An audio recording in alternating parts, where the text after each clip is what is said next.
Guys back to my channel Sangeeta lifestyle. কেমন আছো তোমরা? আমি ভালো আছি। আর আজকে নতুন ব্লগ নিয়ে চলে এসেছি, তোমরা থাম্বনেল দেখে বুঝতে পেরে যাচ্ছ। তো এখানে আমাদের মা রেডি হয়ে চলে গেল ছদ্দির বাড়িতে। ছদ্দির বাড়িতে যেহেতু কালী পুজো আছে, নিয়ে যাবে না কালী পুজোতে? দাঁড়াও, আমি আসি কাজ থেকে, এলে আমরা সবাই মিলে একসাথে যাবো, তিনজনা। কে কে? আমি, দিদি, তুমি। ঠিক আছে। আমাদের বাড়িতে আমাদের চাকর চলে এসছে, কেননা মাইনেটা আটকে গেছিল। এই যে কারণ পচা তো এঁটো করে জল খায়, এটা পচা এর নাম। এই যে এই একটা চাকর, এদের 3,500 দিয়েছে, চাকর মারলো, তার মানে কে চাকর? এবার বুঝে নাও। 6,000 3,500 মাইনে দিই। চাকর কেন ছেড়ে বল, চাকর পাওয়া যায় না এখনকার। এই জায়গাটা ফসকা পড়ে গেছে, তো ছাল উঠে দিয়েছে। ও এই হাতটা ধরিয়ে দিয়ে ছাল উঠে গেছে। ওই ভালো হয়ে যাবে। দেখ না, ও তো আমার যেহেতু ছাল তুলে দিয়েছে আমার পায়ে। তো গাইস, এই যে সঙ্গীতা মানে কি বলবো, যেহেতু ছালটা পায়ে তুলে দিয়েছে। ঠিক আছে, পরে কথা হবে। কমপ্লিটের দাম হচ্ছে 12 টাকা। মারবো, দুটো 40 টাকা নিয়েছে। ও সরি, 40 টাকা কেন? যে কমপ্লিট বলে দিয়ে যাচ্ছে, দেখেছো তোমরা বন্ধুরা? এই বাড়ি থেকে বেরোনোর সময় বলেছিলাম যে দিদি দই নিয়ে আসবে, একটুখানি মুখে মাখবো। দিদি বেশি করে দই নিয়ে এসছে যাতে লস্যি বানানো হয়। দিদি আর বরমশাইয়ের হাতে এই গরমে ঠান্ডা ঠান্ডা লস্যি খাওয়া যাক।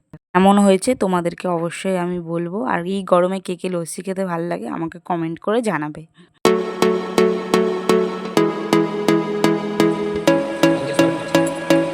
ঠিক আছে। মাটিটা কেন?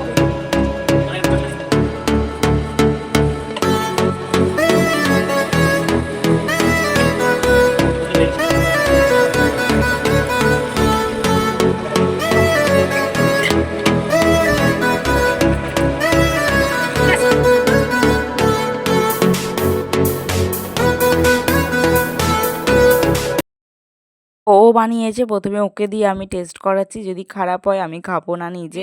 তারপরে দিদি বলল যে না খুব সুন্দর হয়েছে বানানোটা। তারপরে আমি নিয়ে নিলাম 1 গ্লাস, আর সত্যি খুব সুন্দর হয়েছে। তো দেখো এরকম ফেস প্যাক মেখে বসে আছে, আর আমরা মেয়েরা মেখেছি বলে ও মেখে বসে আছে দেখো। আর আমাদের বড়দিকে দেখো, সে মেখেছে।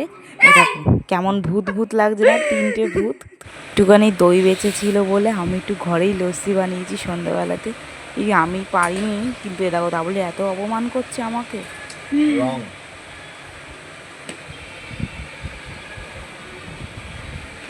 খাও না।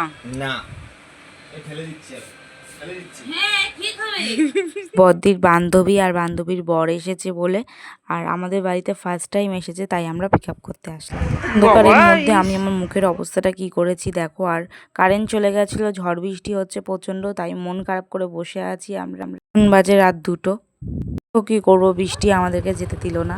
আর এই যে আমাদের এই আর একটা বৃষ্টি দি, সে বাড়ি চলে যাচ্ছে। আজকে অনেক করে থাকতে বলছিলাম, তো থাকিনি। তো ভিডিওটা আমি আজকে এখানেই শেষ করছি। ভালো লাগলে like, comment and share. Good night.